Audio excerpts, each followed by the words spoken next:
The Dom Life Podcast presents Real Talk. A BDSM Back to Basics miniseries intended for listeners 18 and older.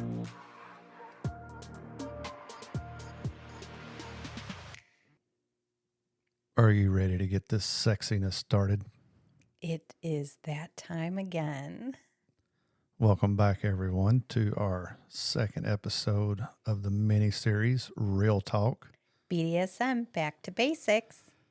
And tonight, we're going to take you down the path of a scene creation.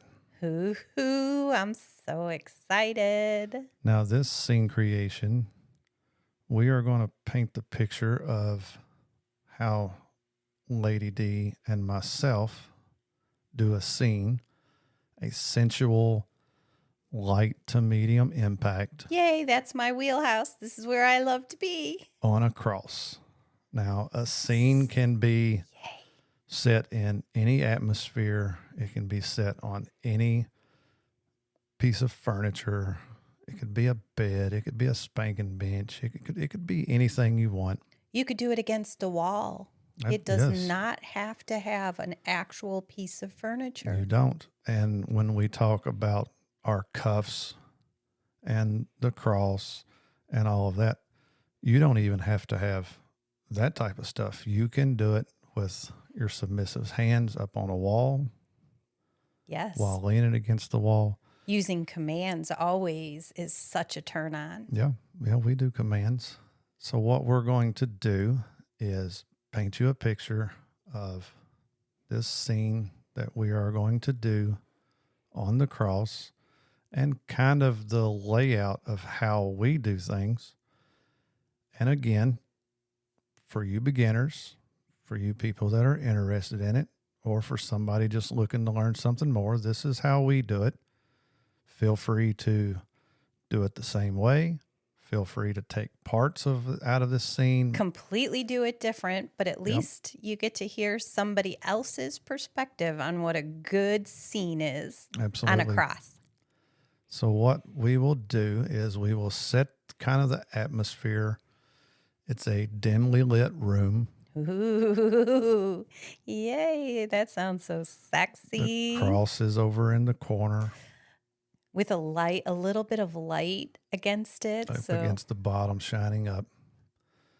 So what I would do is I would go to Lady Dee, kind of push her up against the wall, give a good, intimate kiss, just a deep, passionate kiss. While pinning me against the wall. While pinning you against the wall. With his body. And removing yummy. and removing your day collar. Yes. So we talked about collars. You have many day collars that you wear. You have a variety. But we only have one collar setting up here on display. That is the play collar. That is the only time this collar comes out. The only time it gets used is for play. And that's the one that you always put on and take off. Absolutely. That is not one that I'm allowed to just remove when I want. And you are allowed to touch it if you want play and I'm busy doing something else or distracted. You are more than welcome to grab your play collar and bring it to me. That lets him know that I'm in the mood. Yep. So while passionately kissing you up against the wall, removing your day collar, I will back off a little bit, have you start getting undressed, have you remove all your clothes, because I like completely naked when I put you up on a cross. Yes, it's very rare that I have clothes on, and it's usually because it's a really sexy outfit that I want to keep on, but it keeps my my ass has to be bare in order to feel all that yummy. Well, and then also when I'm rubbing around on your body, that way I'm not getting tangled up or hung up on straps or clothing or something. Yes. One of my floggers getting hung in it or something. So yes, completely naked. This picture is making me happy. Keep going. And then you will grab your earbuds because you like the music in your ears playing. It helps you to separate myself from Yep. what's going on around me. Right. And a lot of times when we are doing play, we're in a dungeon and there's a lot of noise and activity and sounds. Yes. And the earbuds let me focus on the feelings and sensation instead of, oh, what's going on over there? Or, oh, Right. somebody's talking over And it, there. it also helps you get deeper into subspace as well. You're not distracted. Again, your mind is focused. You've got your music. You're not hearing any disruptions, and it's a lot easier to get you into subspace and deeper into subspace. So once your earbuds are in, I will turn you around to where your back is towards me. I will have you lift your hair up so that I can apply the play collar. Yes. Then I will take you over and I will set you down somewheres, have you lean back, put your feet on my chest or my belly area. I do that all the time. Yep. That way I can put your ankle cuffs on. 90% of the time, your ankle cuffs are not hooked to anything. Right. But the mental aspect of you having the ankle cuffs on really help get you into that mindset as well. It feels, as a submissive, amazing to have that weight on my legs because, again, it's a giving up of control. And so even at the end of play, I will sometimes keep it on because I'm walking around and I like the feeling of the weight on me. It reminds me. So after the ankle cuffs are on, I will put the wrist cuffs on. Then I will grab you by the hands, pull you up, put you in front of me, kind of guide you across the floor, across the room, over to the cross. Yes. And then I will normally take one hand at a time. And you can do this very sensually. Mm-hmm. And as you raise their arm up, you can take your hands down their arm with that real soft, smooth glide to get to the cuffs. This is kind of really hitting some sexual turn on here. You notice your play collar is out too, right? I did. But for the wrist, whenever I fasten them to the cross, again, this is a sensual, this is an intimate type play.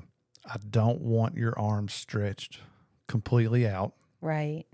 You do have to be careful with putting your arms above your head for one, because you start to lose a little bit of circulation already. And if you're stretched out, you're uncomfortable, or you can't find that spot to get that feels good. So I always leave a little bit of slack, a little bit of movement in your arms. Right. For the sensual, intimate type scenes. I need that. Yep. It gives you room to move. And I like watching your movements as well while you're on the cross in these scenes. So therefore, I always leave a little bit of slack. And then I will usually rub back. Once I get one arm fastened, I will rub back down that arm across your back, across the back of your neck, all the way down to the other arm to hook it up. Oh. Once you're on the cross, I play with my hands. You do. I like to Master rub Nick. your I really whole enjoy body. that. I like to rub your whole body, front side, back side, all the way down your sides, hitting those little erogenous zones, just enough to get your temperature to turn up just a little bit. Oh, you do that so well. Just rub, play, pull you into me, hold you tight. Sometimes I will push against you to pin you up against the cross while continuing to rub. And then I will go back and I will find my lightest flogger that I have. Now, the whole time I've got music playing in my ear. Yes. I've got the sounds along with the sensation of him touching me, warming me up and making me feel amazing. Yes. So I will grab the lightest implement that I have, the flogger. That one. And I actually have it on display as well. It's my green one right here. And I will start off very lightly, very softly with the flogger, kind of all over the backside of your body. I'll start on your butt. I will move up to your back. I will move down to your legs. And it's a very light flip of the flogger where the falls aren't hitting hard. They're not hitting in one solid spot. The falls are kind of spread out. They're Makes it hitting feel multiple. like massage. As Right. they fall across you, it's almost like rain hitting your body where it just glides across the skin. Right. It's amazing. So again, this being sensual and light to medium impact, start off slow. There's not very many submissives or bottoms that enjoys going straight into it, full force, hard swings.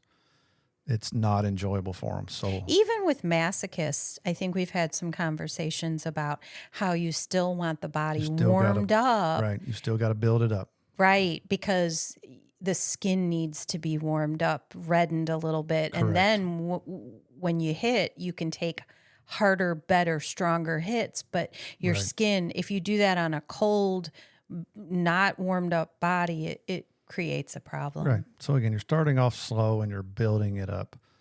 Again, there's certain places you don't ever want to hit with a flogger hard.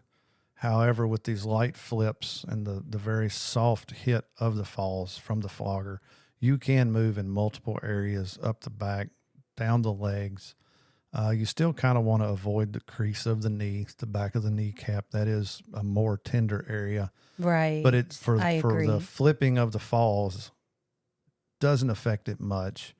But just try to avoid that area because that is one of the sensitive areas. But as you progress on flipping these falls around, you do kind of start amping it up just a little bit at a time. You can start swinging a little bit harder, aiming at the butt, warming the butt cheeks up real good. I always like to use the flogger till I start to see like a shade of pink start to come into the skin. Right. And then I know that your skin is starting to warm up. And I really like to mix things up. I don't like using the same implement for very long periods of a time. Why? Reason being, you keep hitting the same spot with the same implement, the same speed, the same as hard as you are. It eventually starts to hurt. Even it if you're becomes just irritating. hitting softly the same place Every over time. and over again, it becomes almost a torture. Right. So And we're not talking torture today. We're talking fun stuff. That's right. So you want to move around. And then I like to mix it up. I have usually the electric wand that I will pull out next. And I'll start off with a lower intensity electrode for the electric Unlike wand. the video you posted. That's right. That one was a little bit of torture for you, but it was for educational purposes. All of this is for educational purposes. But if you keep talking, we're going to get into some real education. Yeah. Okay. But then I'll make, electric wand, I'll mix it up. And again, the electric wand is fun. You don't want to stay on the same place. So I'm constantly across your shoulders, across your back of your neck, down your back, down your legs, front side of your chest, your nipple area. Hit all of it with the electric wand, and it really starts spicing things up a little bit with you. Your temperature's really starting to come up now. And I really enjoy, especially in the more intimate kinds, I will get my yardstick and just tap, just a light tap, tap, tap all up and down your body. It's really amazing what that feels like because it is, again, the feeling of a massage almost. Right. It just sensitizes you. It brings your attention to your body and to your hits, which are so gentle. Right. It's really a wonderful feeling. And just for you listening or watching, an occasional good smack with the yardstick. Well, see, I wasn't talking about that. Is always a great thing, especially when you're tapping all over and then just a real quick smack. Nothing real hard. Again, you're not looking light for pain to medium out of this. impact here. Yeah, so you're getting about medium speed on it. Nothing to hurt, but just enough to joggle their mind a little bit. Just enough for me to go, whoo, yes, okay. That's the reaction that I'm looking for. But again, mixing it up, you can use a paddle. Again, not hard. This is sensual, light to medium impact. But tap around on it, play around on it. Take the paddle, put it completely against their skin, and just rub up and down their body with it. There's no impact at all to that. Right. And that feels real good, and that's a great thing. That is something that you do with almost every implement. Yes. You will take it and rub it across my body, at which point Sometimes you hit me with it, sometimes you don't. Right. But I'm pretty much aware of the next implement that may be used on me. And it is psychological then. Exactly. We're dealing with, just like the cuffs and the collar, giving up control. This is a psychological play as well. Right. And that's a good part. It's another part of the domination is it's not all physical. A lot of the domination can be mental, and that's part of the game that I like to play. Which is why I don't get to orgasm without asking you permission. Right. But it's to keep you guessing. You know what implement I have, but when am I going to actually hit you with it? Where am I actually going to hit you with it? So it's... And if that is the implement you're going to hit me with. Exactly. Sometimes I rub one thing and hit with another. So that's just that mental domination. But after a good play with several different implements, go back with your hands, again, rubbing those erogenous zones, grabbing the nipples, pinching them a little bit, giving them a little bit of a twist or a tug.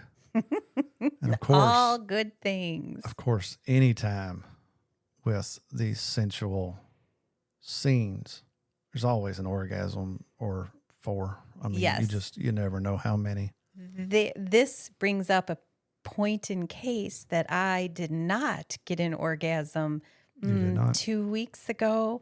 And Master Nick comes over, he's taking me off the cross, and I looked at him and I say, "Am I being punished?" He said, "What?"